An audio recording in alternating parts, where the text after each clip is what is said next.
Kalbimin son ümitleri çiçek açtı ilk bakışınla.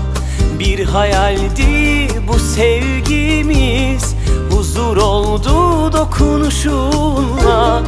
Ne yaparım ben yar sensiz, derdimi kime söylerim? Hasretinden gece gündüz ağlar yüreğim. Aşkım benim meleğim, söyle sensiz neylerim?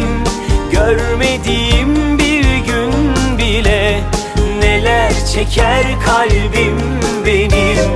Sevinçle her zaman birlikte ellerimiz, tarihlere kazınacak bu ebedi sevgimiz.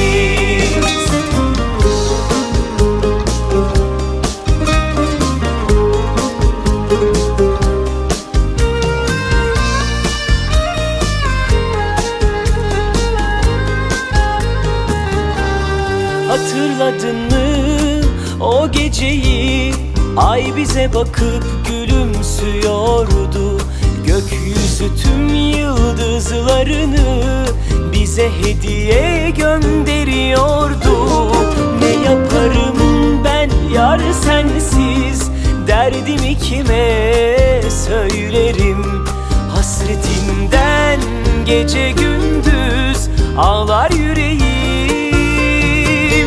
Aşkım benim meleğim, söyle sensiz neylerim? Görmediğim bir gün bile neler çeker kalbim benim.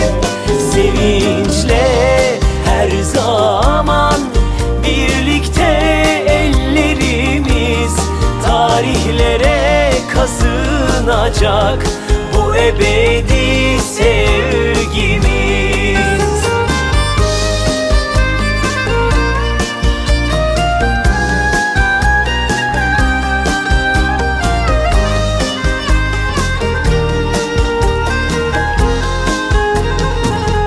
Aşkım benim meleğim, söyle sensiz neylerim?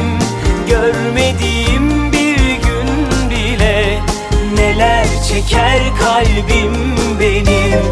Sevinçle her zaman birlikte ellerimiz, tarihlere kazınacak bu ebedi sevgimiz.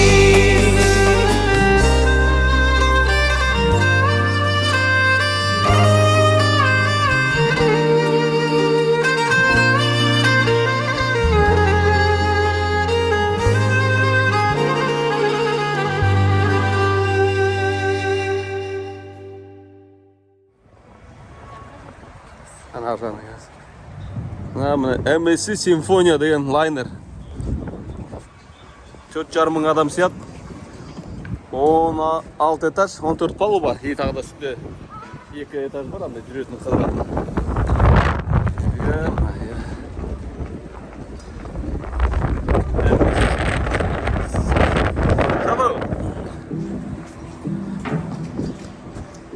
Mana. Мына видті қараш.